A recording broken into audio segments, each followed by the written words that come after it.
देश की आज़ादी में योगदान देने वाली पहली महिला जासूस। हेलो दोस्तों, कैसे हो आप सब? उम्मीद करते हैं आप सब बढ़िया होंगे। आज हम आपको आज़ाद हिंद फ़ौज के एक गुमनाम सिपाही की कहानी सुनाने जा रहे हैं। जी हाँ, नीरा आर्य एक ऐसा ही नाम है। खेकड़ा की इस क्रांतिकारी बेटी ने भारत की आज़ादी के लिए अपना सब कुछ बलिदान कर दिया। यहाँ तक कि नेताजी सुभाष चंद्र बोस को बचाने के लिए अपनी पति की हत्या तक कर दी थी। नीरा आर्य आज़ाद हिंद फौज में रानी झांसी रेजिमेंट की सिपाही थी, जिन पर अंग्रेज़ सरकार ने गुप्तचर होने का आरोप भी लगाया था। भारत की प्रथम जासूस कैप्टन नीरा आर्य देश की पहली महिला जासूस कहलाई। नीरा आर्य का जन्म 5 मार्च 1902 को उत्तर प्रदेश के मेरठ में खेकड़ा गांव के एक संपन्न व कुलीन जाट परिवार में हुआ था। लेकिन अचानक से उसके माता पिता बीमार हो गए। कोई कमाने वाला न होने के कारण एवं इलाज पर खूब पैसा लगने होने के कारण उनके घर के हालात बिगड़ गए। उन्हें कर्ज उठाना पड़ा, लेकिन कुछ समय पश्चात ही उनके माता पिता चल बसे। नीरा एवं उसका छोटा भाई बसंत कुमार अनाथ हो गया। नीरा के पिता की हवेली व जमीन साहूकारों द्वारा कर्ज की वसूली के लिए कुर्क कर ली गई। दोनों बच्चों दर दर भटकते रहे। भटकते हुए ये बच्चे एक दिन हरियाणा के चौधरी सेठ सज्जू राम जी को मिले, जिनका कलकत्ता में बहुत बड़ा व्यापार था। चौधरी साहब के साथ सेठ लगे होने के कारण कुछ लोग उन्हें वैश्य समाज समझ लेते हैं, और नीरा को भी। चौधरी साहब एक बड़े व्यापारी ज़रूर थे, लेकिन वे हरियाणा के जाट क्षेत्रीय समाज से थे। सज्जूराम जी बहुत बड़े दयालु, दानवीर एवं देशभक्त व्यक्ति थे। जब उन्हें बच्चों की हालत पता चली, उनकी आंखों से अश्रु बहने लगे। सेठ जी ने दोनों बच्चों को लालन पालन व शिक्षा के लिए गोद ले लिया। बच्चों ने उन्हें अपना धर्मपिता स्वीकार कर लिया। प्रारंभिक शिक्षा इसके धर्मपिता सज्जूरमल ने नीरा को कलकत्ता ले गए और उन्हें वहाँ खूब पढ़ाया लिखाया। पिता के प्रभाव से नीरा और बसंत भी आर्य समाजी बन गए। उनकी प्रारंभिक शिक्षा का प्रबंध कलकत्ता के निकट भगवानपुर गांव में किया था। नीरा के प्रारंभिक शिक्षक का नाम बनी घोष था, जिन्होंने उन्हें संस्कृति का ज्ञान दिया। बाद की शिक्षा कलकत्ता शहर में हुई। नीरा आर्य हिंदी, अंग्रेजी, बंगाली के साथ साथ कई अन्य भाषाओं में भी प्रवीण थी। इनके भाई बसंत कुमार भी आज़ाद हिंद फौज में थे। नेताजी सुभाष चंद्र बोस से प्रथम मुलाकात और उनकी धर्म बहन बनी। एक बार नीरा अपने साथी बच्चे के साथ पिकनिक पर गई हुई थी। नीरा को तैरना आता था, लेकिन वह कभी बड़े तालाब या बड़ी नदी या समुद्र में नहीं तैरी थी। उस दिन नीरा को समुद्र में तैराकी का मन किया, वह कूद पड़ी। नीरा तब बहुत छोटी थी, समुद्र के लहरों के सामना न कर पाई और डूबने लगी। यह देखकर उसके साथी चिल्लाने लगे। तभी एक नौजवान युवक समुद्र में कूद गया और उसने नीरा की जान बचाई। नीरा ने उसका धन्यवाद दिया और कहा कि भाई आप कौन हो? तो नेताजी ने अपना नाम बताया। नेताजी ने कहा कि बहन, तुम्हें अकेले तैराकी नहीं करनी चाहिए। तुम्हारे पिता कहाँ हैं? तो नीरा ने बताया कि वो बहुत बड़े व्यापारी है, आज किसी पार्टी के डील करने मीटिंग में गए हुए हैं, जिसकी वजह से आज वो साथ नहीं आ पाए। नीरा ने कहा कि भाई आपने मेरी जान बचाई है, मैं आपका कैसे धन्यवाद करूं? तो नेताजी ने कहा कि आज राखी का दिन है, मुझे राखी बांध दो और अपने धर्म भाई स्वीकार करो। इस तरह पहली मुलाकात में ही नेताजी और नीरा घुल मिल गए। नीरा का विवाहित जीवन। नीरा की जिम्मेदारी सेठ चौधरी सज्जूराम जी ने ली थी। नीरा व सेठ जी आर्य समाजी थे, वे जात पात से ज़्यादा विश्वास न रखते थे। सेठ जी ने नीरा की शादी के लिए एक धनवान और शिक्षित वर ढूंढा। उन्होंने श्रीकांत जयरंजन दास से उसकी शादी करा दी और शादी में खूब पैसा लगाया।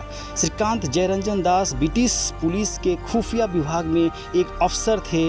उनके अफसर होने की बात सेठ जी को पता थी, लेकिन खुफिया विभाग में होने की जानकारी नहीं थी। नीरा को बाद में पता चला कि जयरंजन दास एक देशद्रोही है और अंग्रेज़ों का तलवे चाट गुलाम। उसे अंग्रेज़ों ने पहले राजा महेंद्र प्रताप की जासूसी में लगा रखा था। अब सुभाष चंद्र बोस की जासूसी में लगा दिया। नीरा ने अपने बंगाली अफसर पति से कहा कि देश के क्रांतिकारियों के विरुद्ध लड़ना छोड़ दे, पर उसने कहा इसमें खूब पैसे मिलते हैं, हमारी आने वाली पीढ़ी बिना कमाए ही खाएगी। पर नीरा ने कहा कि देश से बढ़कर कुछ ना होता, तुम या तो ये रास्ता छोड़ दो या मैं तुम्हारे साथ नहीं रह सकती। उसके अफसर पति ने कहा कि पैसे होंगे तो पत्नियां और बहुत मिल जाएगी। नीरा को यह सुनकर बहुत गुस्सा आया। वह अपने पिता चौधरी शेर छज्जूमल जी के घर वापस लौट आई। आप देख रहे हैं India TV the story box. Azad Hind Fauj में भर्ती और देश की प्रथम महिला जासूस बनने का गौरव। नीरा के बहुत से रिश्तेदार व साथी आज़ाद हिंद फौज में शामिल हो रहे थे, तो नीरा ने भी सुना था कि नेताजी ने झांसी रेजिमेंट बनाई है। यह सुनकर नीरा की खुशी का ठिकाना न रहा। नीरा ने अपने एक मुंह बोले भाई राम सिंह को अपनी इच्छा बताई, जो स्वयं नेताजी को सेना में शामिल होने जा रहे थे। उसने भी हामी भर दी। उसके बाद नीरा नेताजी से मिली। नेताजी ने उन्हें झांसी रेजिमेंट में शामिल कर लिया। नेताजी ने उन्हें साथ में अंग्रेज़ों की जासूसी का कार्य दिया। नीरा व उसकी साथी वेश बदलकर अंग्रेज़ों की छावनी में जाती जासूसी करती थी। नेताजी ने उन्हें विशेष आदेश था कि पकड़े जाने पर स्वयं को गोली मार लेना, अंग्रेज़ों के हाथ जीवित न लगना। लेकिन एक बार ऐसी ही घटना घटी। अंग्रेज़ों को उसके बारे में पता चल गया। वहाँ से नीरा उसके सब साथी भागने में कामयाब हो गए, लेकिन उसकी एक साथी जीवित ही अंग्रेज़ों के हाथ लग गई। बाद में नीरा व उसके साथियों ने उसे छुड़ाने के लिए अंग्रेज़ों छावनी में घुसपैठ व हमला किया। उन्होंने अपने साथी को बचा लिया, लेकिन उसकी एक वीर साथी राजमणि देवी के पैर में गोली लग गई, जिससे वह जीवन भर के लिए लंगड़ी हो गई। इस तरह नीरा ने देश की प्रथम महिला जासूस होने का गौरव प्राप्त किया। नेताजी को बचाने के लिए अपने पति की हत्या कर नागिनी कहलाई। एक दिन नेताजी रात्रि के समय अपने टेंट में सोए हुए थे। नीरा और उसके साथी की जिम्मेदारी रात्रि के पहरे की थी। नीरा टेंट के पीछे की ओर अपनी बंदूक लिए निडर खड़ी थी। तभी नीरा को कुछ आवाज़ सुनाई दी।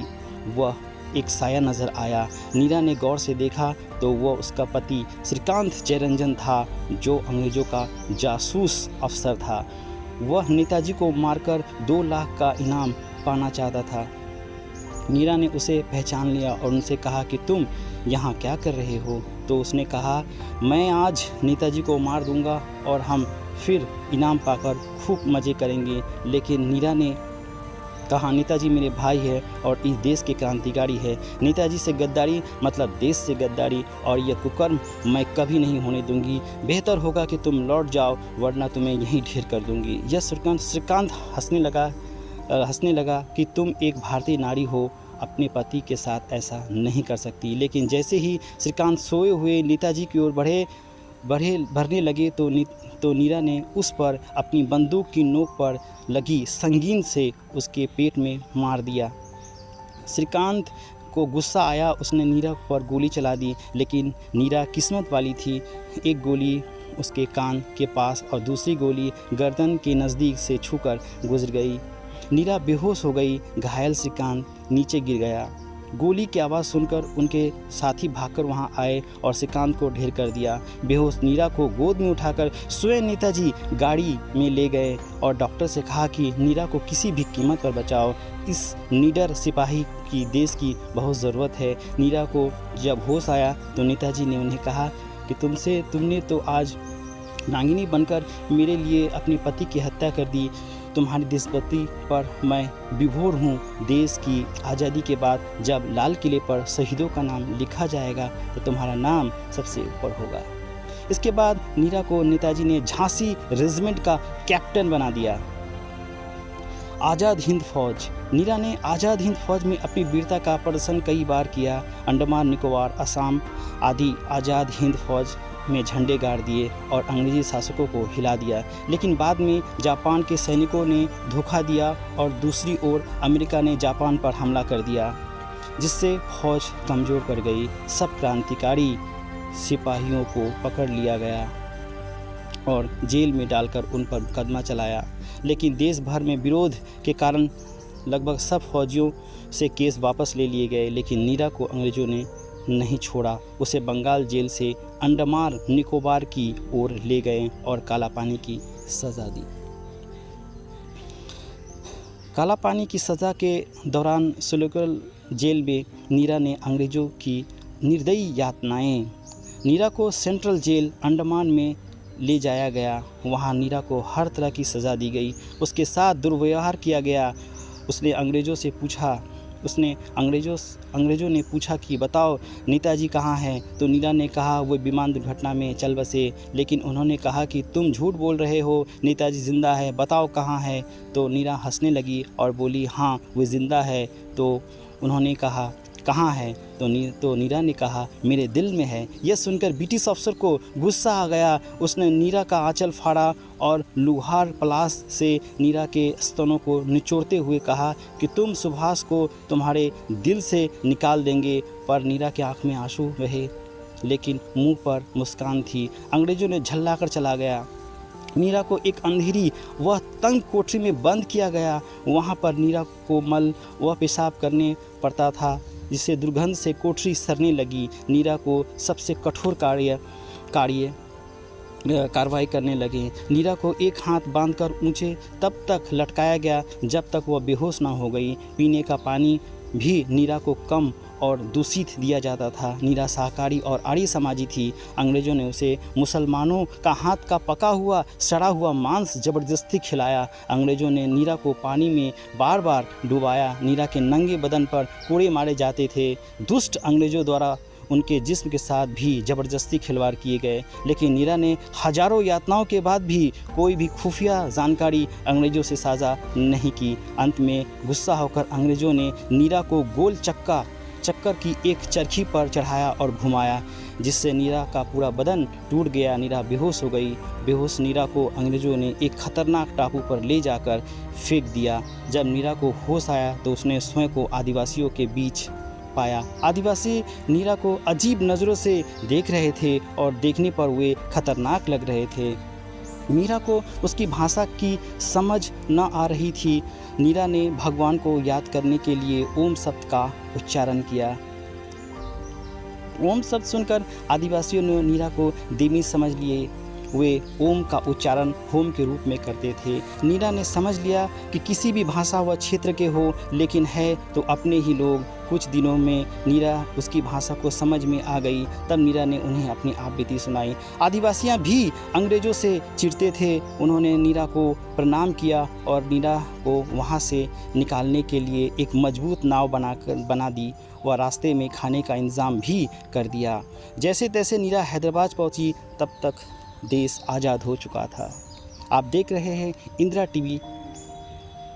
जीवन के अंतिम दिन नीरा का शरीर दुर्लभ हो चुका था। नीरा ने हैदराबाद में एक झोपड़ी बंजरा ली व फूल बेचकर गुजारा करने लगी। हैदराबाद में निज़ाम का राज था और इस्लामिक कट्टरपन चरम सीमा पर था। नीरा माथे पर तिलक लगाती थी, जिसे देखकर जिहादियों ने उसकी पिटाई कर दी और उसकी फूलों की टोकरी बिखेर दी, परंतु नीरा ने अपने माथे का तिलक नहीं हटाया। नीरा ने हैदराबाद की आज़ादी के लिए आर्य समाज का सत्रगा अपनी आंखों से देखा। नीरा बूढ़ी हो चुकी थी। वह इस दौरान एक बार अपने गांव भी आई, लेकिन किसी ने उसे नहीं पहचाना और किसी ने उसकी मदद नहीं की। लेकिन उसके पास गांव में एक क्रांतिकारी चौधरी करण सिंह तोमर ने ही उन्हें पहचाना और उसकी मदद करने की बात की और सरकार से उन्हें मदद दिलाने के लिए संघर्ष की बात की। लेकिन नीरा ने मना कर दिया, कहा कि उन्होंने यह संघर्ष किसी सरकारी मदद के लिए